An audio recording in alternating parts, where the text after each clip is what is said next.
As such, it is a process that describes everything that happens or everything that have a changes in the universe. So anything that perceive, whether what kind of senses, or let's say whether it is in the form of uh, vision, audition, the sense of touch, di ba na? So it will involve a human information processing, di ba na? Detectable by a certain individual. So there are the three steps process pertaining to the memory process. Kasi when it comes to the human information processing, involve yung ating the memory, or it involves the mental ability. The first one is more on the encoding, or we're going to process the information. Another, so it is on the storage, the retention of the encoded materials. Retention, whether it is on the short term or the long term memory.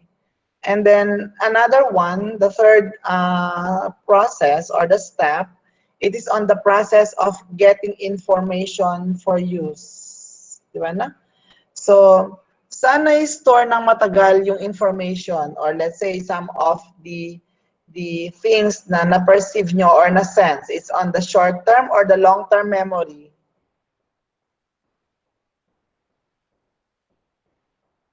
Saan na-store ng matagal? It's on the short-term or it's on Long term po. the long-term memory, di ba na? The long-term memory. Okay, after the memory process, so we have the model pertaining to the human information processing.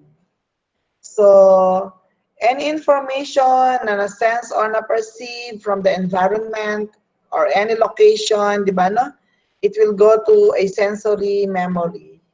So, there are cases kung hindi naman ganun ka-importante, parang narinig lang, na-sense, na-perceive, some of you will forget it. Di ba no? Is it true? Kapag hindi naman ganun ka-importante, especially yung information na na-gather, parang dumaan lang sa left ear going to sa right ear, di ba na? Natin. And sometimes, or is it parang in reality, napaforget natin, di ba na? And then after the sensory memory, kung let's say kung merong, kung hindi natin na-forget yung information, it will transfer to a short-term memory. Sometimes nga, for example, konti na lang yung nare-retain in the short-term memory kasi merong lang certain duration kung ano yung nandun sa ating short-term memory. And then some of you, nafa-forget uli natin yung mga information. And then, if it is really important on the part of a certain individual, di ba, no? It will transfer to the long-term memory. After the long-term memory, pwede nating ma-retrieve or ma-recall natin into a short period of time. Di ba na? And then later on, makakalimutan ulit natin. Di ba na? Mapa-forget natin. Or on the short-term memory, kung still we can recall it, di ba na? We can rehearse or we can recall and then we can transfer again, di ba na? To short-term memory and so on. So that is only the human information processing model. So parang kung ganun ka-importante yung information, parang it will easily for a certain individual to recall. Or some of you, so na-store into a long-term memory, di ba na? Parang it will easy for us to retrieve. Di ba na? Pero still meron duration, di ba na? In terms of the detection, in terms of the recognition of something, even though nasa long-term memory. And then there are cases na hindi na ganun ka-complete yung information, especially kung it's naka-week or weeks, a month, or a year, di ba na? May mga ganong cases. After the human information processing model, so there is what we call the types of the memory in the information processing model. The sensory memory, the working or the short-term memory, and then the long-term memory. Diba na? So we have the memories made up of a series of stores. So in the sensory memory, the working or the short-term memory, and then the long-term memory. Okay, for the sensory memory, its main purpose of sensory memory is to screen incoming stimuli, whatever na na-sense natin or na-perceive. So of course, so mata-transfer into a sensory memory and process only those stimuli that are most relevant and at the present time. Di ba na? If, for example, na-sight natin through the vision, sa sense of vision, sound, smell, taste, and touch, di ba na? So, it will go to the sensory memory. Okay? And then after that, so, since it's more on parang temporary lang, di ba, no? Lahat ng pwede nating ma-sense, ma-perceive, for example, narinig, whether it is important or not, will go to the sensory memory. Okay? So, after that, so magkakaroon na siya ng initial processing. So, what if, for example, na-receive natin, di ba, na? Or go to the sensory memory. What happen if the information that we sense or we receive is not really important? So, it will not transfer to the next stage and therefore it will be forgotten. Di ba, na? So, madali nating makalimutan.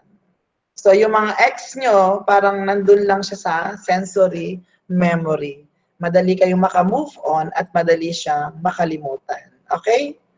So, so after the sensory memory, there is a what we call the working or the short-term memory. Kasi ito naman talaga yung the usual na ginagamit natin.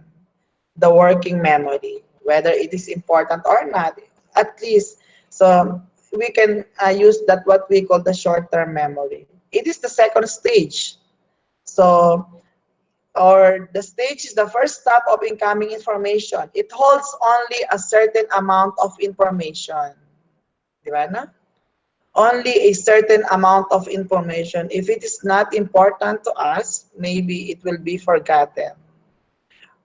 And also for a brief amount of time. Kasi nga, it will be forgotten easily. Unless there is a further processing into a long-term memory. Okay?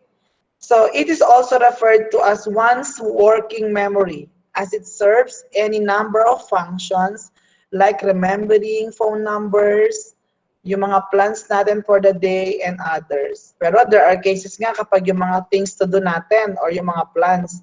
So we're going to write it down pa kasi baka makalimutan natin kapag nagkaroon tayo ng ng mental ating when it comes to our mental workload, di ba, no? For the duration, in terms of the short-term memory, it's more on the 0 to 18 seconds. Di ba, no? Especially if it is not important, it will easily be forgotten. And then our capacity, di ba, no? Di ba, no? So, sabi nga, holds only a certain amount of information for a brief amount of time. For the capacity ng information under the short-term memory, so it is more on the 7 plus minus 2 items. Okay? Na pwedeng i-hold natin na information. Another, after the short term or the working, it's on the long term memory. So it's more on there is a unlimited repository for all the facts and knowledge in memory, especially if it is important or necessity for a certain individual. Most researchers believe that long-term memory is capable of holding millions of pieces of information for a very long periods of time. Di ba na? Okay, what is the implication of this, for example, when we are using or applying the human information processing? What if there is an urgent delivery tomorrow? Di ba na? Or what if we are not particular for that particular information? Parang due to a lot of tasks to be performed inside the company for that day, so we forgot everything which is very important. Or yung in terms of the information transferred to a certain individual is not complete. For example, the customer requested us to deliver 10,000 pieces tomorrow on or before 2 p.m. What if we miss some of the important information? We only relay to that particular section that the customer only needs 10,000 tomorrow. Diba, no? So, what if there is an incomplete information due to the mental workload or when it comes to the mental overload? Diba, no? It will affect in terms of our performance pertaining to the delivery schedule to a certain customer, di ba, no?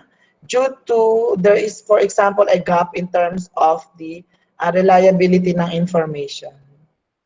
Okay, people can sense those levels of stimuli, whether when we say stimuli, lahat ng na-perceive natin to a certain environment that are within the spectra to which they are sensitive. Diba, no? We can use our 5 classic senses in terms of the information processing.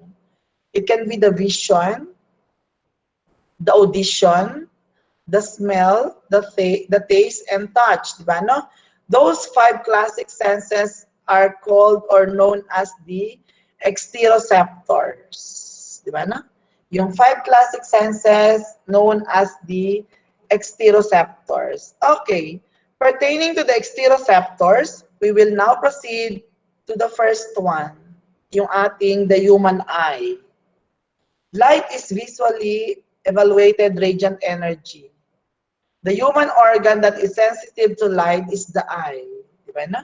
It is estimated that people acquire 80% of the information through the visual channels, through the sense of sight. The eye is a globe about 2.5 or 1 inch in diameter. There are 6 muscles attached to the eyeballs by means of the ligaments, which serves to move the eyeball up, down, right, left, and to the roll out or the roll in. Diba na? Pertaining to the first exteroceptors in terms of the human eye. Another, in terms of the internal factors. So there is a what we call the visual acuity. Have you ever tried having a test pertaining to the Snellen scale? Nakatry na ba kayo ng Snellen scale? O yung mga nag-apply dyan ng mga student driver license, di ba na? There is what we call this kind of this test, di ba na? So, in terms of the visual acuity, or what we call the acuity is the sharpness of vision.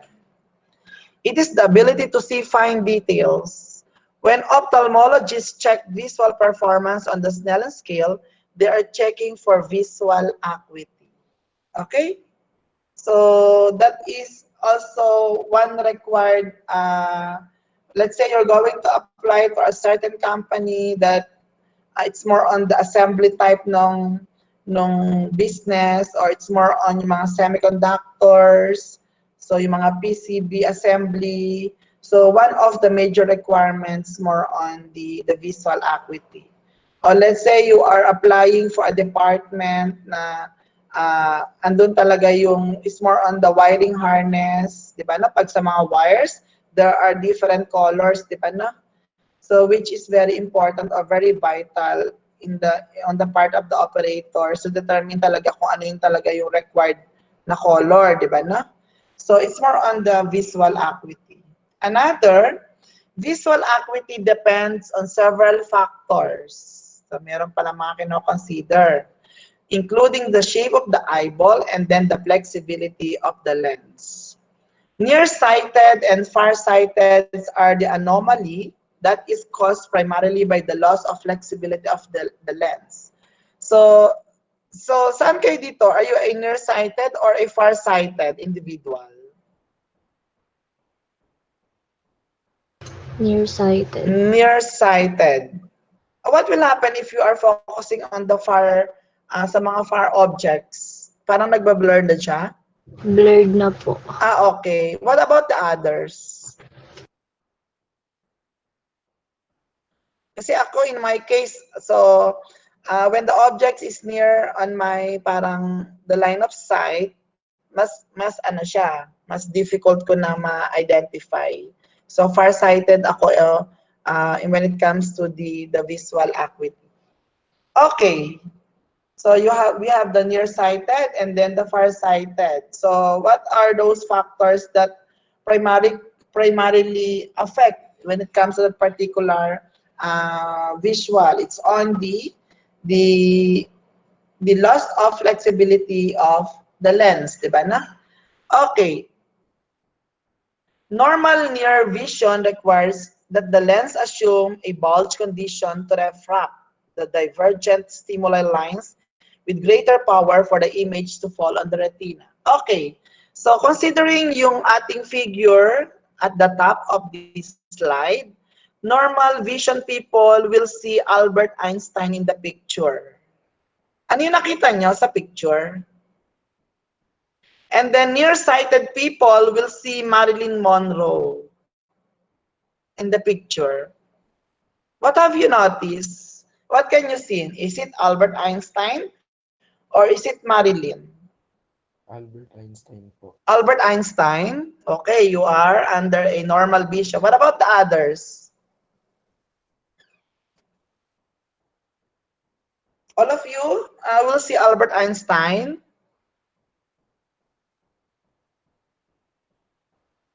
So yung mga naka-using the ano na, mga nakasalamin.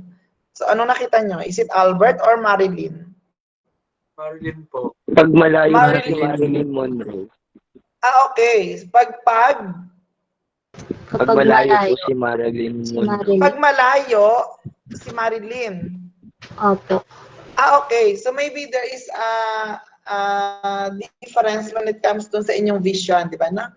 If you see Einstein, then step back a ways to see Marilyn appear. Sabi doon sa picture. Kasi nga, hindi naman tayo lahat pare-pareho na nearsighted. Hindi tayo pare-pareho na farsighted, di ba, no? So that's why it depends upon to a certain individual.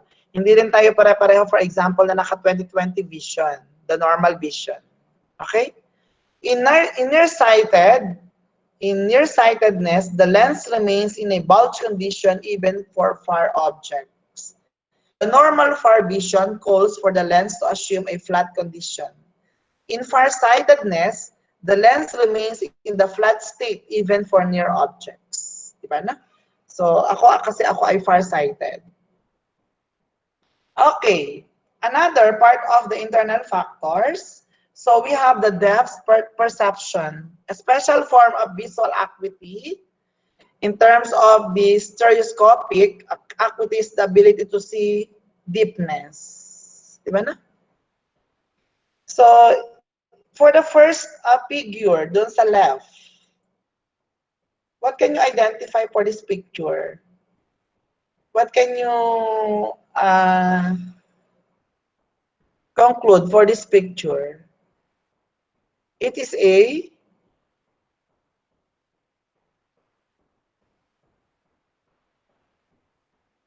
use a left picture, this one. What can you say?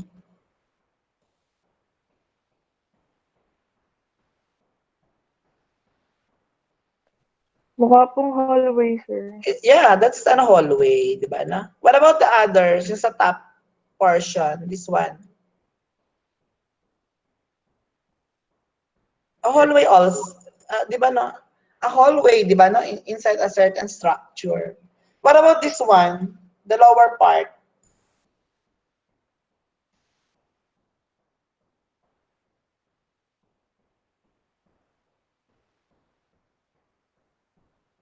So for this sa deepness, the ability to see yung sa deepness is much less for far objects compared to the near objects. Okay? Another, after that, we have the near point of accommodation. As an object is brought close to the eyes, after some point, the object will be seen as two objects. Have you ever tried this one? So, when an object is being brought close to your eyes, so the object will be seen as the object. So this means, or it is also known as the near point of accommodation. What will happen if you are working in a certain company? You are working from 8 to 12 hours a day, and that will be your nature of your task. Diba na? So, it will create a visual fatigue on your part. Diba no? The near point of accommodation will move further away from the eyes dapat. Diba no? So, hindi ganun ka-close to the or ka-close contact with that particular individual in terms doon sa ating sa eyes. Diba no? Pertaining to the near point of accommodation. It will create, di ba, no? So, or it will develop a visual fatigue. Kung let's say tayo nag-work from 8 to 12 hours a day. Another, yung phoreas. When one looks at an object, the two eyes converge or come together on the object so as to form the two images on the corresponding position on the two retinas. When this occurs, the two images are fused and one sees only one object. The muscle that control the motion of the eyeball also control the convergence. People with phoreas do not see double images. So, may mga ganito ba here? Sa 3-1? Parang there is a problem in terms of sa visual. They still finally converge, however, with notable stress to the eye muscles. They are vulnerable to rapidly developing visual fatigue. Parang hindi siya common, di ba na? Parang hindi siya normal or the natural. After the phoreas, we have the color discrimination. Sino yung ano dito, colorblind?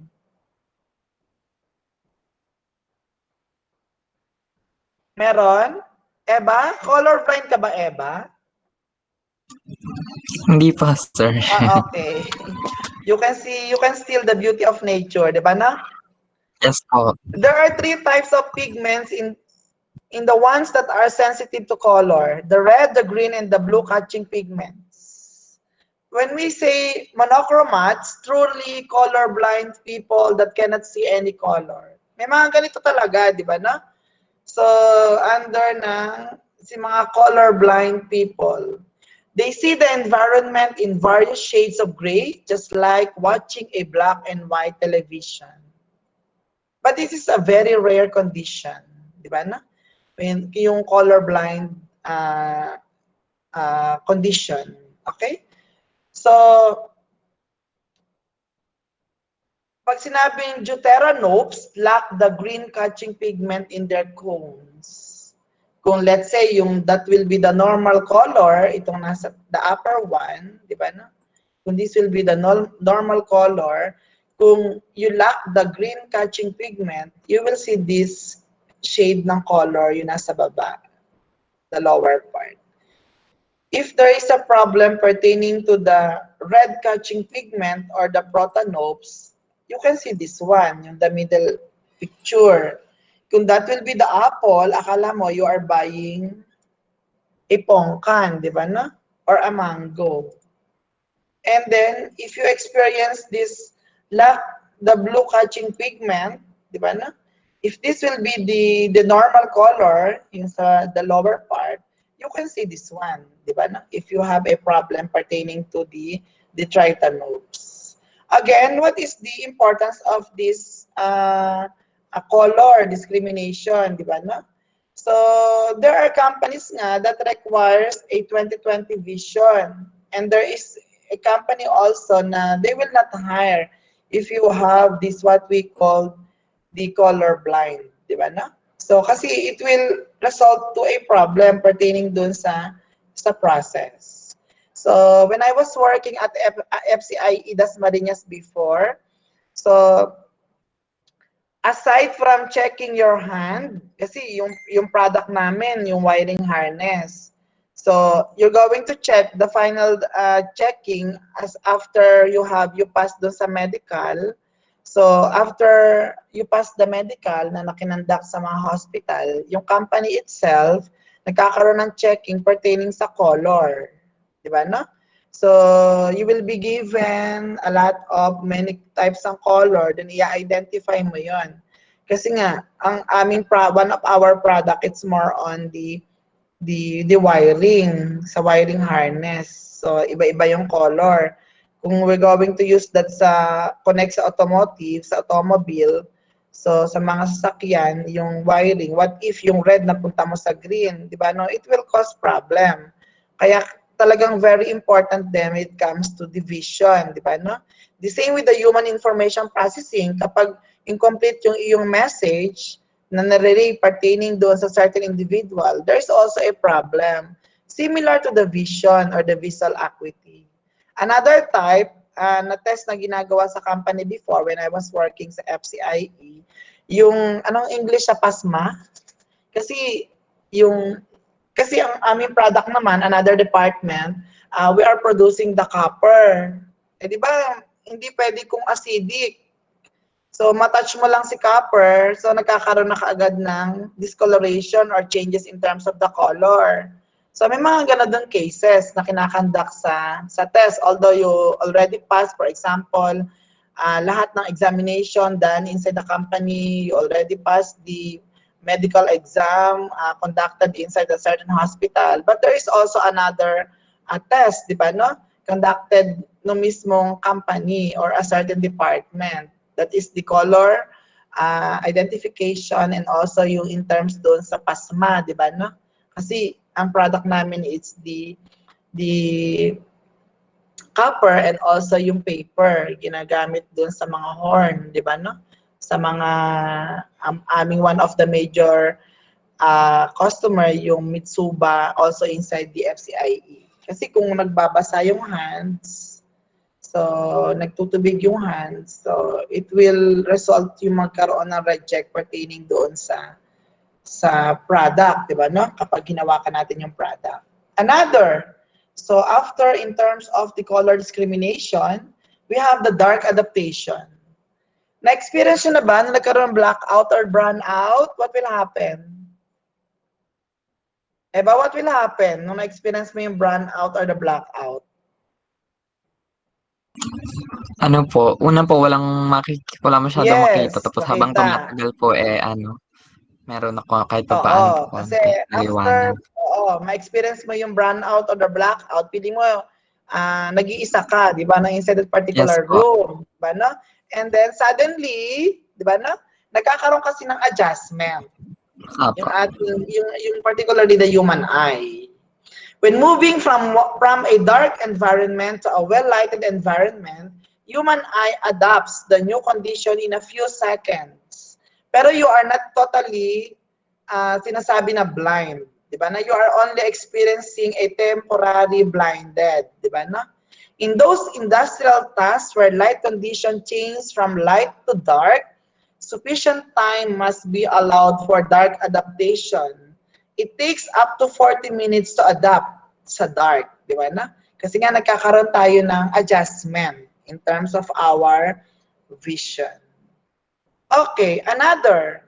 So, yung age. May factor, di ba, yung age in terms of the visual? Correct or not?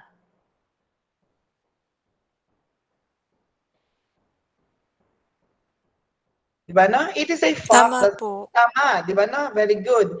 It is a fact that visual performance declines with age. O ako nga, assuming lang ako na malinaw yung mata ko, ayaw kasi magsuot ng, ng salamin, di ba no? Pero kapag, when I was reading, let's say, yung mga examination, when I need to computer grades, when I need to check your exam. So, it's very hard on my part kasi nga malapit, di ba, no? Malapit yung mga objects. So, nagkakaroon talaga ako, nagba-blurred na talaga yung vision. So, that's why I need to use a sunglasses na, di ba, no? Pero kapag far-sighted, far objects, okay naman. Normal when it comes doon sa ganong condition. So, acuity get worse Cataracts may develop, di ba, no? Yan yung normal na nagiging condition o nagiging problem encountered kapag especially aging na yung individual. And there is a general weakening in the muscles that control the eyeball. Di ba na? Kasi for example, you are pretending na kaya mo, you can easily read that particular, let's say, yung mga text, numbers. Kasi once na kinokontrol mo yung movement ng eyeball, doon kasi na-develop yung fatigue. Di ba na? Kasi hindi ka na nga nandun sa normal vision. Another, after the age, kinoconsider din natin yung the blind spot. O yan, yung mga mahilig magmotor dyan. Kasi may mga certain blind spot, di ba, no? If the image of an object falls only on the optic nerve, yung kaya lang natin talagang makita, the object cannot be seen. Disabled workers with only one eye may experience this problem. Yung sinasabi nating mga blind spot. Another, in terms of the peripheral vision, assuming daylight condition, acuity is sharpest at center. Totoo naman talaga, di ba, kung saan yung ating object, kung saan tayo focus. So, sharpest at the center. Color is perceived well within plus minus 62 degrees of the normal line of sight for a horizontal visual field and plus minus 35 degrees of the normal line of sight for a vertical visual field. These data have significant implication concerning the location of items within the workspace, especially those that are color-coded. Kung wala sa center, di ba? O pag nasa center, parang kita talaga natin, di ba na? We can easily talaga na yung in terms of the sharpness ng vision. Pero kapag mga nasa side na, wala na talaga doon sa ating normal line of sight, what will happen? Yung red, parang hindi natin ganun talaga totally nakikita na red, di ba? No? Parang nagde-decrease in terms of dun sa color identification. Another, after the peripheral vision, the night blindness. May mga ganito ba kayong na-encounter? Some people cannot see or cannot function visually at night as effectively as they can during daytime. Have you ever experienced this one? Maybe none, di ba, no? Kasi mga bata pa kayo. So, for example, you experience this kind of problem, there is some evidence that this may be due to insufficient vitamin A. Another, after the internal factors, that will be our normal line of sight. This is the direction of gaze when one is looking at the object. When looking straight ahead at a standing posture, our normal line of sight is in general 10 to 15 degrees below the true horizontal. This data may be useful in designing the height of labels, warning messages, or other display. Have you experienced entering in sa room sa hospital? What you have noticed dun sa mga television nila? In terms of the position ng mga television, majority ng rooms sa hospital ang taas-taas, di ba na? They place a television ang taas, parang hindi na natin ano yung the normal line of sight.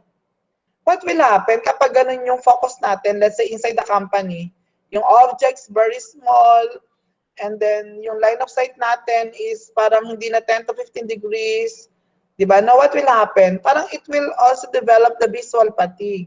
And what will we, kung cycle yung work mo, daily, weekly, monthly, yearly, di ba? No?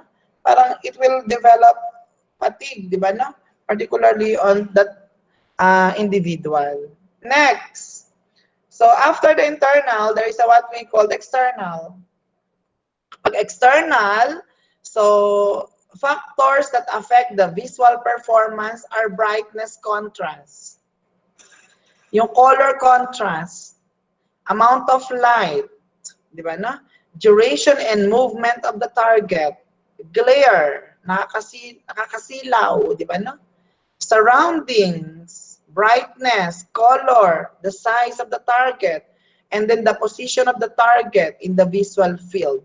Those are the example ng mga external factors that might also affect a certain individual. Okay, Another, under the external, it's more on the human ear.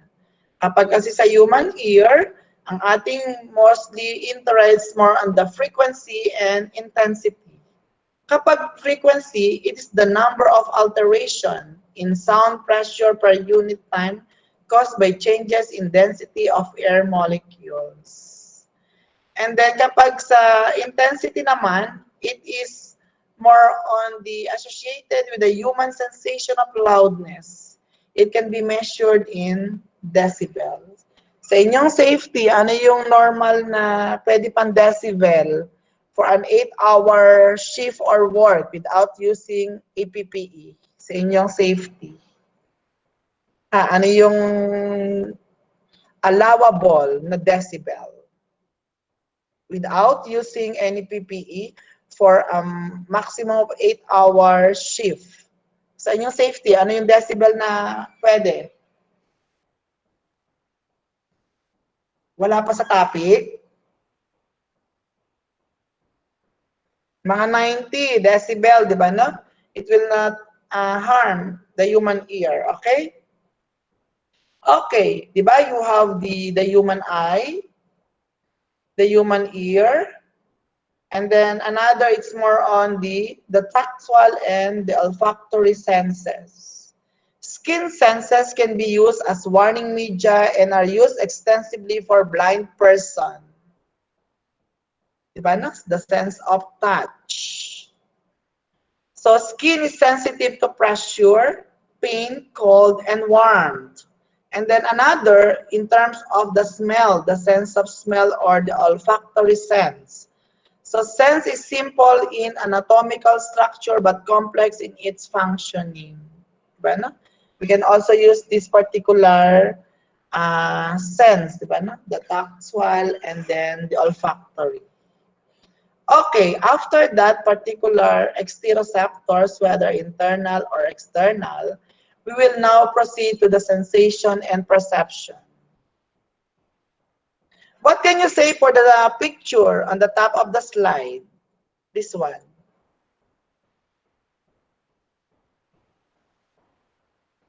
What can you say? That there is a difference between what is sense and what is perceived.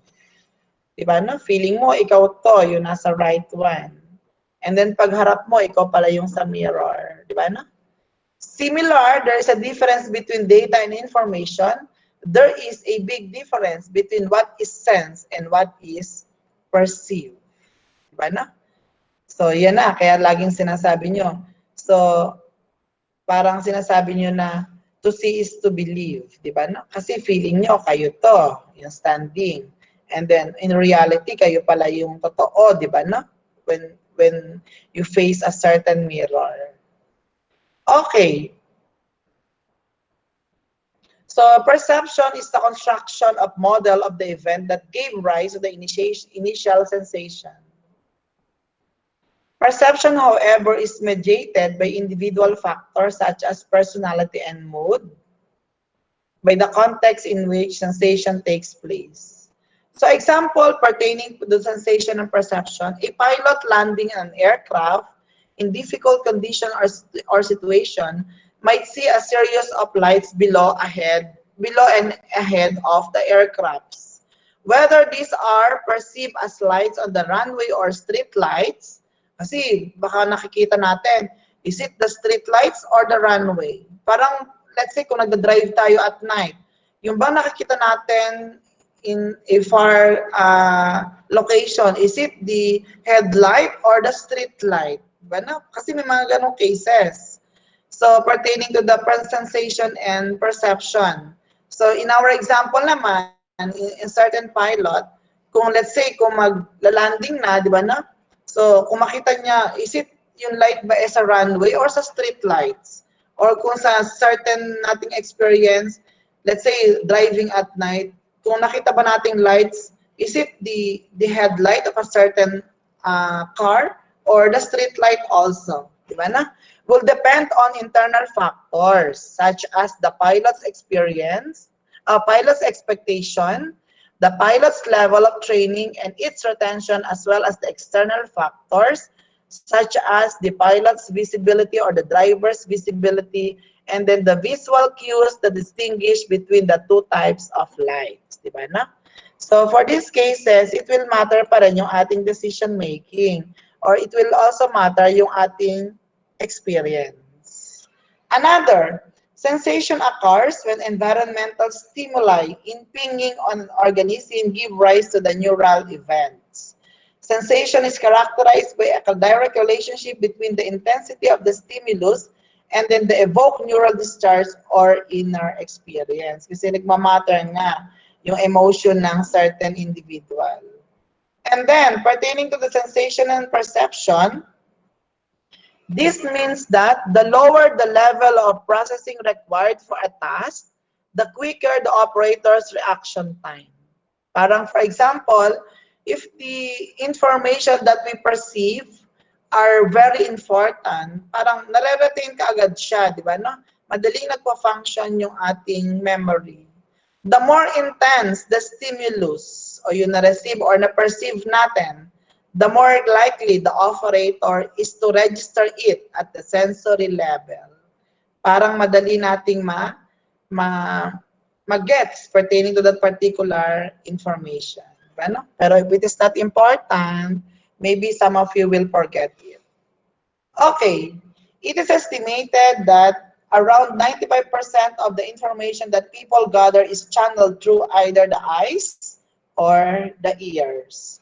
Okay, kapag kayo nakikipag-chat, anong ginagamit nyo kapag ang haba-haba na yung mga text messages? Instead of typing, anong ginagawa nyo?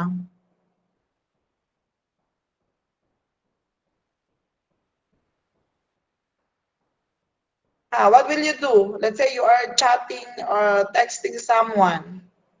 Di ba nire-record nyo na lang? Mas mabilis pa, di ba na? In human-made system, yes, di ba no? In human-made system, designers often question which sense modality to choose to present information to. Di ba na? So normally, let's say we're going to design something, if the message is too long, ano mas maganda? Naka-paragraph ba or naka-picture? May mga ganong cases. Di ba na? Kasi parang minsan there are, andun yung interest ng certain individual kapag may nakikitang mga pictures at madali din natin ma-portray kung ano yung sinasabi ng particular picture. Okay, why is there a need para magkaroon tayo ng coding? Bakit tayo nagkakaroon ng coding? Bakit nyo, let's say, for example, you are working in a certain warehouse, you are working in a certain department, naglalagay ka ng mga codes. O for example, nagkaroon ka doon ng codes inside your stock room. P to T. Example. So meaning to say, since ikaw yung naglagay ng code, dapat alam din ng ibang kasama natin inside a certain department. Let's say, nagkaroon ka ng codes, P to T. Meaning to say, lahat ng products, let's say, nandun sa pallet 2 ay kay Toshiba. Diba na? Madali natin ma-identify, madaling ma-organize. So, kung makapasok kayo sa mga warehouse, sa mga logistic department, so may mga codes talaga doon. Para pag-check mo pa lang, saan ko ba hanapin yung product 2, product A, product C, product E ni Toshiba? Nasa pallet 2 kay Toshiba lahat yon, di ba? No? May mga cases naman let's say, Toshiba, TOS 001 to ganon, product B. TOS, depends upon to you kung paano maglalagyan ng codes, di ba? No? And also, nagmamatter din yung dimension in terms of sa mga codes, okay? And normally, kapag sa mga coding or sa code, it should be standard. So, let's say, lalo kung may gagamit ka ng universal codes, so dapat you're going to adapt kung ano yung standard. Kasi baka it will result to an error kapag in-interpret ng ibang individuals. For example, traffic lights. Hindi ka pwedeng maglagay ng pink ay stop. Kasi ang standard ay red. it will result to a confusion, di ba na? So, similar inside the company, let's say, pag sinabi yung high voltage, so, dapat standard kung ano yung pinoportray niya high voltage. Di ba na? So, wet floor, may mga ganon, di ba na? And also yung mga some of the signages inside the company. So, may mga consideration kasi parang yung hindi lang tayo mag-follow with that particular instruction will cause an accident or minsan nagkakaroon ng fatalities, di ba na? So, next, what are the attributes ng codes? Dapat daw siya ay nade-detect. So, the code must obviously must be detectable by the sensory mechanism to which it is referring. Pag sinabi mong high voltage, baka naman nakalagay doon, mukha ng individual na nakangiti, na nakasmiley. Parang hindi naman yata siya appropriate. Di ba na? Discriminability. Code levels must be discriminable from each other. The greater the separation, the more discriminable code levels are. Baka kasi pare-pareho ng green. Yun ang nilagay mong shade ng color. Para ang hirap identify. Ang hirap i-discriminate from others. Di ba, no? Another, compatibility. A code that is compatible with its referent is more effective than that one that is not. Yun nga. Dapat, for example, you're going to adapt kung ano yung standard. Kung gagamit ka ng mga universal codes. Another, meaningfulness. The codes must be meaningful. The user must understand its meaning very rapidly. O yung CR, pag nakita mo, di ba, yun sa mga malls or some of the facilities, hindi naman nakalagay minsan male, female. Nakita mo lang yung mismong drawing, di ba, no? So, minsan kasi alam mo, yung pictures, kung anong pinaportray niya, ano yung meaning. And also nga, in terms of the code, it should be standard. Standard codes are less frequently confused with others. Diba na? So, hindi pwedeng nga si traffic lights, ay green, ay gagawin mong pink, si red, gagawin mong blue, and so on. Dapat we're going to adapt yung standard. Okay. Class, nagpo-function ba kapag naka presentation mode? Nagmo-move yung slides? Hello? Nagmo-move ang slides?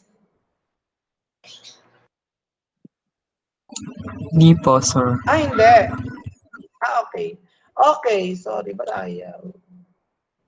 Okay, after the attributes of codes, so we will be having, let's start with more pictures illustrating information or through the visual processing. Okay, some of you will say that or will consider the upper figure as an angle, right? Di ba na? This one.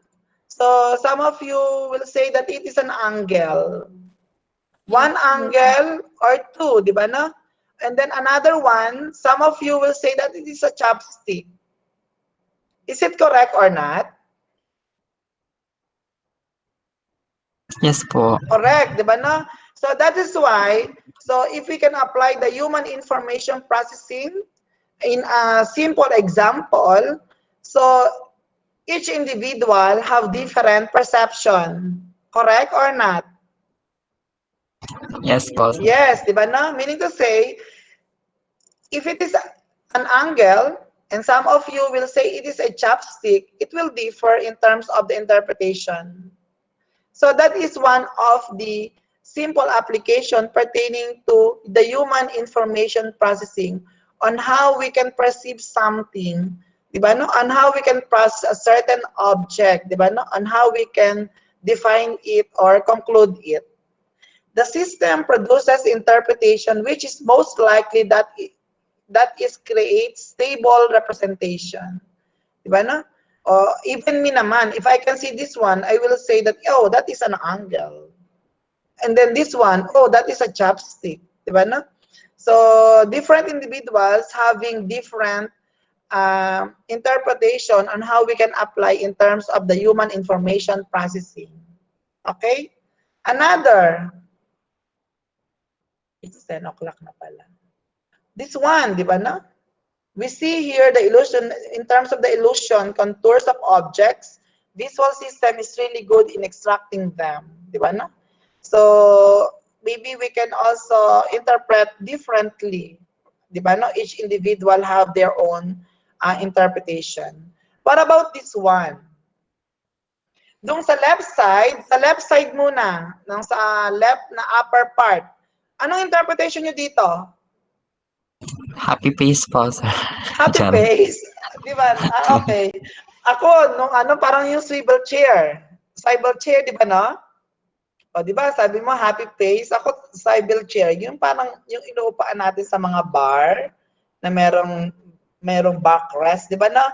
And then, so, happy face daw, swivel chair daw. What about the others? Anong interpretation dito sa left side?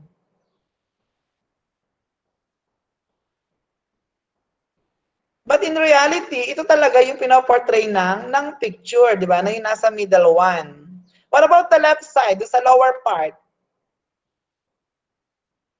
Eva, ano to? Para pong flower na nagputol-putol. Flower? Ako naman, akala ko rabbit. Di ba no? Di ba no? Flower, sabi mo flower na nawala na yung mga petals. Ako, Opo. nung unang kita ko to sa book, sabi ko, oh, parang rabbit. Di ba na? Kasi nga, different individual having the different information processing.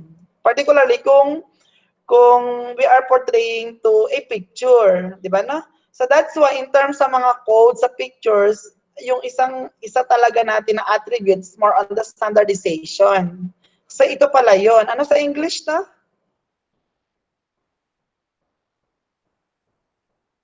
Ano pa sa English to, Eva? Yung the middle one? Sprinkler. Tama? Up. Opo. Okay, di ba no? So, nag-gets nyo yung the application pertaining to the human information processing? Kasi later on, for example, kung nag-join na kayo sa company, pag may mga visual na kayong kailangan, di ba no? Yung mga plans or yung mga layout or something na mga plano na naka-picture lang, baka kala nyo that is something na gano'n yung pala ito yung pinoportray ni product, di ba no? Although pag naman na inside the company, medyo standard naman din yung ginagamit. Hindi ganito medyo abstract. Di ba na? Smiley to. Ito akala ko civil chair. And then the lower part, akala ko it's a rabbit. Di ba no? Parang rabbit. Sabi niya parang petals na lumisa na yung mga ibang flowers na lumisa na yung ibang petals. Di ba no? So there are differences in terms of the interpretation pertaining to the human information processing. What about this one? Kapag makita mo yung the left side, the left portion, ano yung pinaportray niya? Star po. Charot. Oh, the star. Okay, star.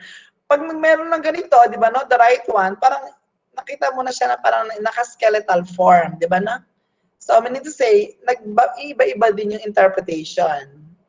Okay, what about this one? Ano to, Lomboy?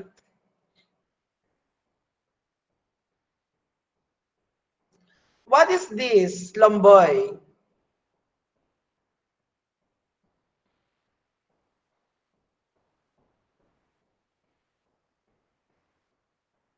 Nunez, what is this?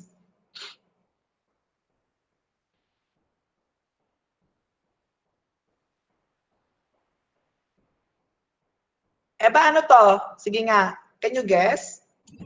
Para pong scattered na mud. Sige, scattered na mud. Teka lang, tingnan ko lang yung mawawala ko sa presentation pag kinuha ko yung mga names eh. What about the others? Scattered na mud daw.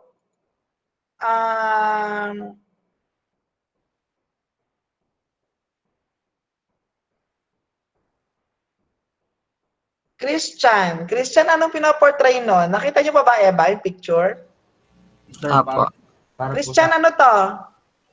sir, para po sa akin para pong nakahigang deer. Nakahigang deer? Napaka deer naman ang nakahigang yon. Okay. Denzel, ano pinaportray niyan?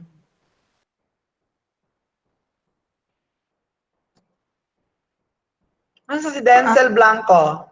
Hello po. Denzel, ano pinaportray ng picture?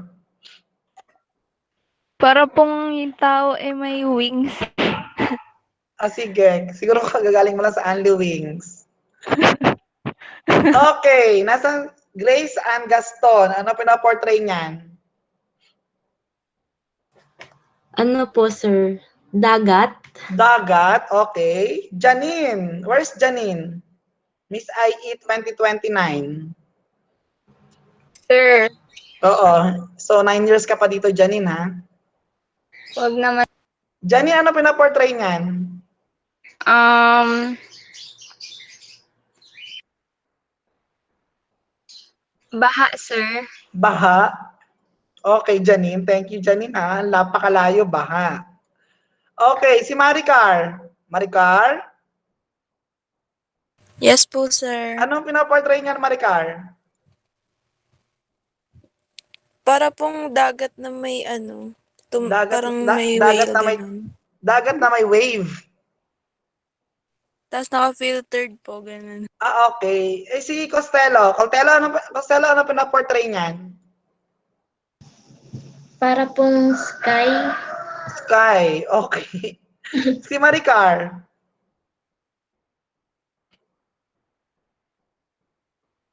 Sir, tapos na po.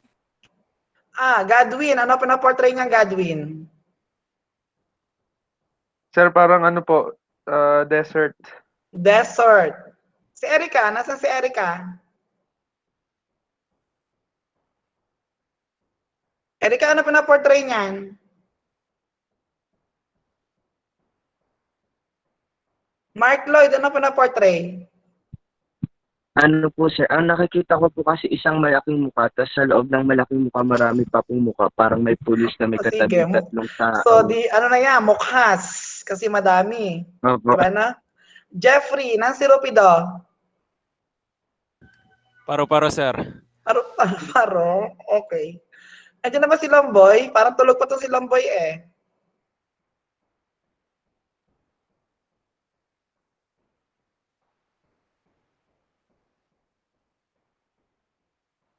Armina. Armina, ano pinaportray niyan? Armina.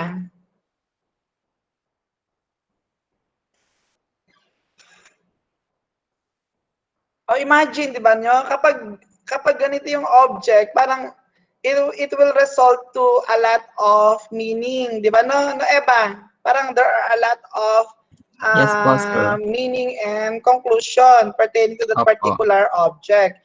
So, meaning to say, kaya nga, in terms of the human information processing, iba-iba kasi talaga, di ba no? Sa iba-iba, it will matter based on a certain individual. Okay. Pag ito na, Godwin, ano na yan, Godwin?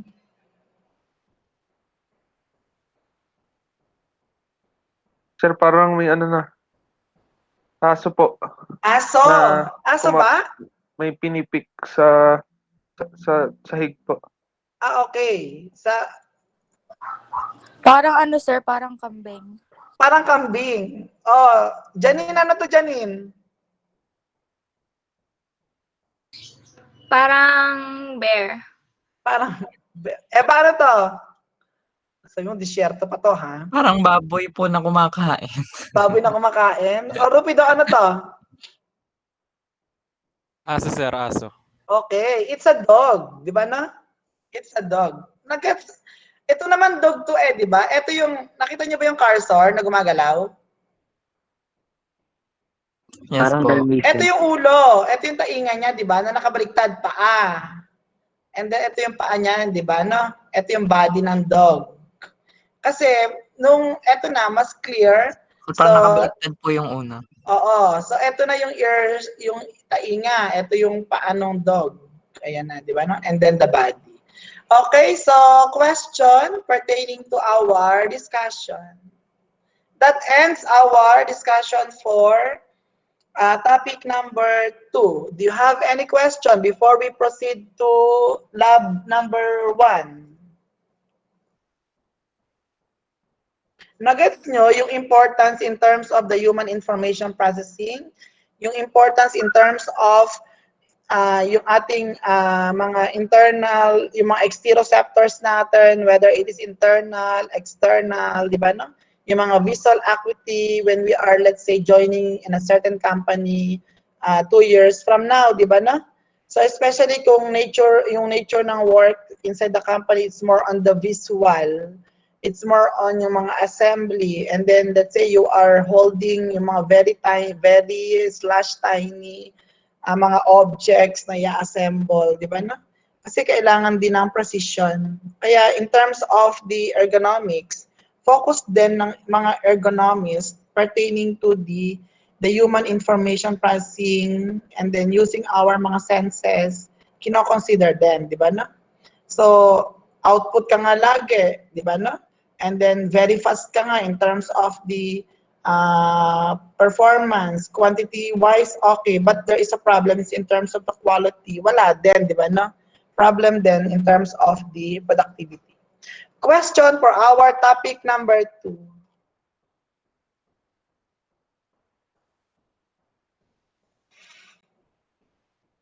Do you have an okay.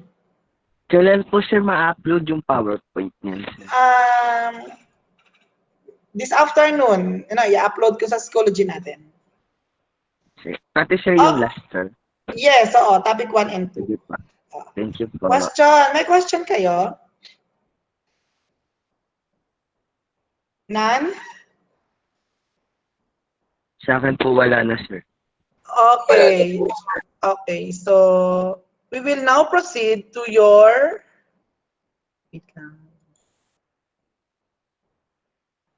yung inyong lab activity number 1.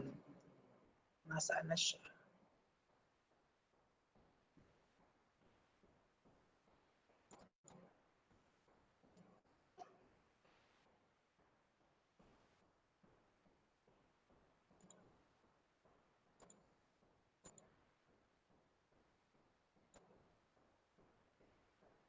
Okay, class, this will be your activity number 1. Class, do not alter everything ha, kasi let's say the logo ng CBSU and then yung Cavite State University kasi may standard na sinusunod ha. And then also this one, yung title page, kindly write your name here, di ba na? Kindly write your name here. And then yung date kung kailan natin isa-submit. So that will be your lab number 1. And then I will provide you with the rubrics. Kasi ang gusto ko sana, yung rubrics ay page 2. Para pag submit nyo sa akin ay isang file lang, di ba no?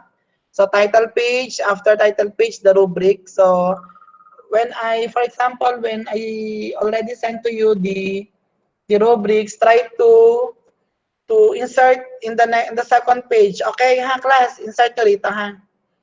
Okay. Yes po, sir. Para hindi na siya naka-zip pag sinubmit nyo. So, isang file lang. Okay, this will be your activity number 1 in terms of the HIP or the Human Information Processing. So, you're going to have the summary. Enter nyo lang. Single ha. Single. And then, yun namang margins, okay na. And then, yung text, yung ating size ay Arial 11. Ito lang ang naka-12. The summary, the intro, and then you're going to provide a summary pertaining to activity number 1. And then you're going also to have the introduction. If you're going to leave your introduction, some of your introduction to the internet, sa mga other sources, try to have the references, okay? The references. Try to include the references and write your citation in a correct way, okay? You have the introduction. I already give you the objectives, the procedures, okay, di ba na? So what you are going to do for activity number 1, you're going to ask colleagues or friends to memorize the recipe below without taking notes. Allow them 10 minutes study time.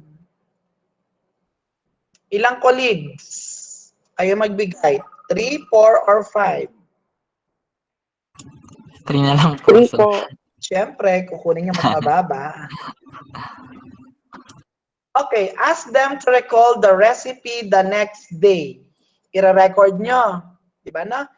Di ba, let's say you have your original na checking nung sinabi nyo 10 minutes, di ba na? Study time itong recipe. So, the next day, so di ba, let's say you will give 10 minutes study time for your friend. So, and then after that, i-analyze nyo after 10 minutes. Yung tatlo, average na lang magiging kung paano nyo gagawin na explanation. And after 1 week, so meaning to say, there are 3 trials. Yung let's say, nag-oras kayo ng 10 minutes, binigyan nyo siya ng 10 minutes to study, yung recipe below, and then trial 1, and then another is more on the next day, wala nang mga study yun, di ba, no? Parang, pero huwag nyo naman sabihin, ha, na you're going to have the checking the next day, and then after 1 week, retrial. It's up to you paano kayo maggagawa in terms of the data, di ba, no? You're going to present yung collected na data or the information. Describe the differences and similarities between the recalled. Alin yung recalled nyo? The next day and after 1 week versus doon sa original na ito, ha? The original version. In particular, try to look if there are some error of omission. Omission in terms of dito. And sequence and for addition and simplification. Diba na? Omission and sequence and for additions and simplification. Baka we can simplify naman to para mas madali na marating sa ating memory at madaling ma-process yung information. Develop a system for categorizing these errors. Kung meron kayong mga na-identify na problem under procedure number 4, you're going to develop a solution pertaining to this one. Okay? So this will be your recipe na igagawa na inyong trial. And then tools and equipment, kung walang tools and equipment, lagyan ng NA. Kung meron, gumamit kayo ng stopwatch or ano pa man na watch, whatsoever, ilagay nyo dito. Enter, ha? Wag mismo dito sa line na ito, okay? Next, discussion pertaining to your activity. So, kung you need to have in tabular form, then discuss, or in a figure form, discuss, it's up to you. Then conclusion pertaining to your activity also, and if you're going to have the citation, so please have that in the references. Kung naturo na sa inyo, Ma'am Dina, apply the APA form. Okay? The APA, APA form. Okay? Okay, question for your activity number 1. Okay, before your question, since we're going to have the 3 trials, let's say today, example only, ha? And then tomorrow and the next week. What will be the submission date? Para malagay na natin dito. Today is March. March ano ngayon?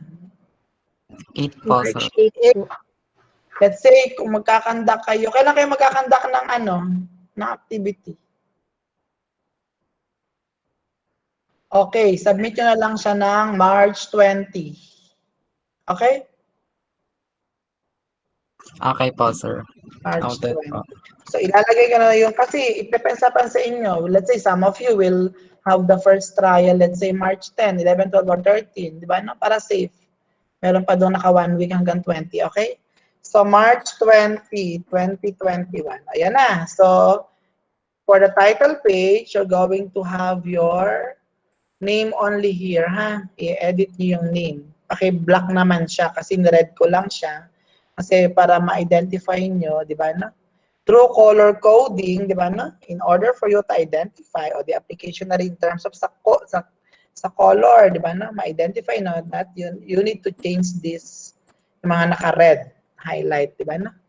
Okay, so that ends our discussion and activity number 1.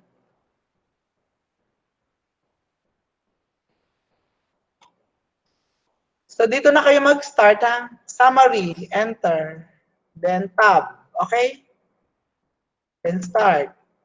Then introduction, enter, space, then tab. Ganyan siya ha. And then lahat ay ganito. Naka-justify. Okay?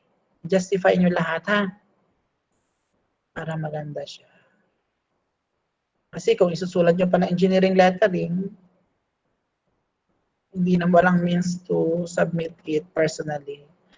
Question, do not alter yung mga font size, the spacing, okay ha? So dito, inside this one ay naka-Arial 11.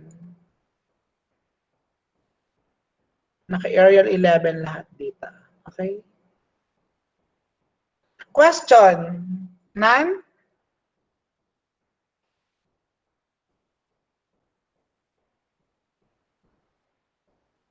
Sir, Yes.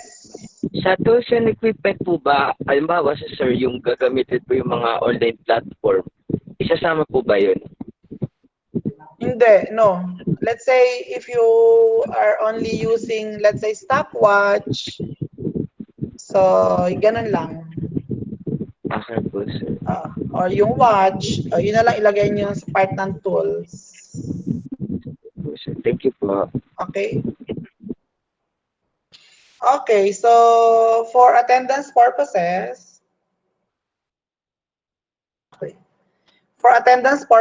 pwede naman natin i-open kahit 1 second ang inyong cam.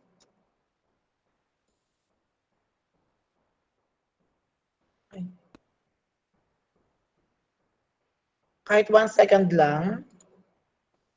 Wait lang. Page layout, margins. Paper.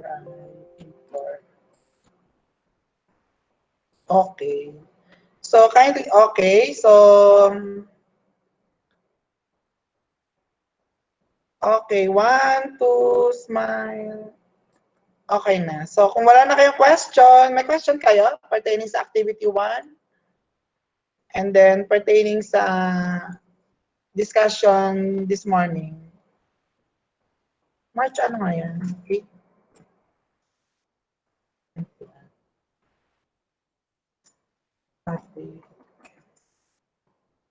Question? May question kayo? Wala na po, sir. Walang question? So, kung wala ng question, thank you. Then, pwede na kayong mag-leave sa Google Meet. Thank you, sir. Thank you, Thank sir. you. Bye-bye.